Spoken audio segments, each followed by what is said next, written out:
안녕하세요. 통독가이드 바나바입니다. 제가 지금 안녕이라는 인사말을 사용했는데요. 여러분도 하루에 수차례씩 안녕이라는 인사말을 사용하실 겁니다. 안녕의 사전적 의미는 아무 탈 없이 편안함인데요. 영어로는 평화, 평안에 해당하는 peace라고 하겠습니다. 그런데요, 영미권에서는 헬로나 굿모닝 같은, 중국어로는 니하오 같은 비교적 편안한 말을 인사로 사용하는데 왜 우리는 안녕, 즉 평화, 평안이라는 말을 인사로 사용하는 걸까요? 그것은 역사적으로 전쟁이 빈번했기 때문입니다. 이스라엘 역시 마찬가지입니다. 고대로부터 이스라엘은 전쟁이 잦았기 때문에 안녕의 의미가 있는 샬롬을 예나 지금이나 인사로 사용하고 있습니다. 성경에 나오는 가장 중요한 단어 중 하나인 샬롬은 우리 성경에 평화, 평안, 평강, 화평, 평온, 안녕 등 다양하게 번역하고 있는데요. 실제로 샬롬은 평화, 완전성과 관련된 다양한 의미를 포괄하는 단어입니다. 무엇보다 샬롬은 하나님과 그의 백성 사이의 언약관계, 조화로운 관계에 깊이 뿌리를 두고 있습니다. 여러분은 평화의 왕 하면 누가 떠오르시나요? 당연히 예수님이 떠오르실 겁니다. 죄로 인해 단절된 하나님과 우리의 관계를 회복시키기 위해 예수님은 십자가에서 화목제물로 죽으셨고 그로 인해 우리는 하나님과 화평을 누리게 되었습니다. 또 질문입니다. 구약에서 평화와 관련이 깊은 왕을 한 명 뽑으라면 여러분은 누구를 뽑으시겠습니까? 많은 분이 다윗을 뽑으실 텐데요. 저는 이 왕을 뽑고 싶습니다. 분열 왕국 시대 유다의 성군 중 한 명인 아사 왕입니다. 사실 아사 왕은 성경에 그리 비중 있게 나오는 왕은 아닙니다. 열왕기 저자는 왕상 15장에 반장 정도의 분량만 언급할 뿐입니다. 하지만 역대기의 저자는 아사 왕을 굉장히 중요한 왕으로 평가했는지 3장에 걸쳐 그의 이야기를 다루고 있습니다. 여러분, 성경을 통독하다 보면 어느 이야기에서 계속 반복되는 단어가 나옵니다. 그러면 10중 8구 그 단어가 저자의 키워드요, 그 단락의 주제인 경우가 많습니다. 마레사 골짜기를 배경으로 벌어진 성경의 유일한 에피소드인 역대하 14장은 구스왕 세라의 대군과 아사왕이 이끄는 유다의 전쟁 이야기를 배경으로 합니다. 14장에 평안이라는 단어가 5번이나 반복됩니다. 따라서 우리는 이 이야기의 키워드가 평안임을 짐작할 수 있습니다. 그런데요, 저는 14장을 묵상하다가 흥미로운 사실을 발견하게 되었습니다. 평안으로 번역된 원어가 샬롬이 아니라는 점, 그리고 한 개의 단어가 아니라 2개의 단어를 사용하고 있었다는 점이었습니다.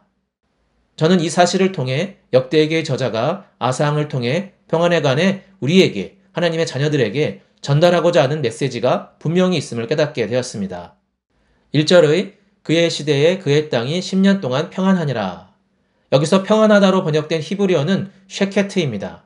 조용하다, 고요하다, 평온하다라는 의미인데요. 영어로는 quiet에 해당합니다. 5절과 6절 하반절의 평안 역시 이 쉐케트를 사용하고 있습니다. 쉐케트는 갈등이나 방해, 혼란이 없는 조용한 상태, 평화로운 기간을 나타내는데요. 따라서 우리는 성경에서 말하는 평안이란 전쟁이 없는 기간을 나타냄을 알게 됩니다. 톨스토이가 쓴 고전 전쟁과 평화라는 책 제목처럼 평화의 반대는 전쟁이라고 하겠습니다.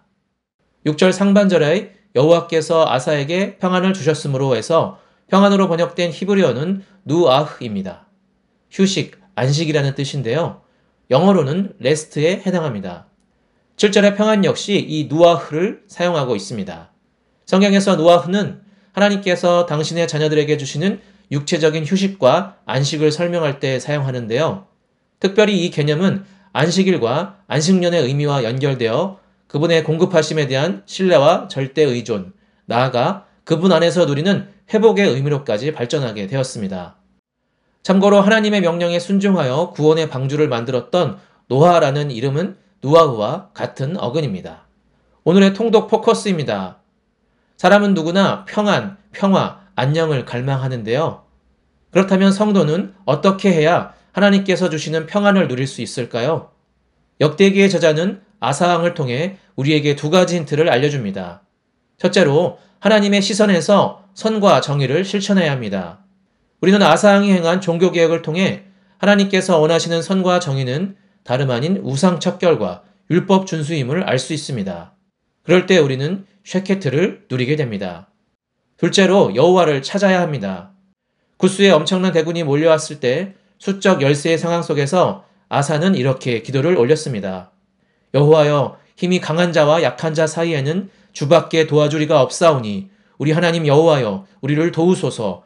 우리가 주를 의지하오며 주의 이름을 의탁하옵고 이 많은 무리를 치러 왔나이다.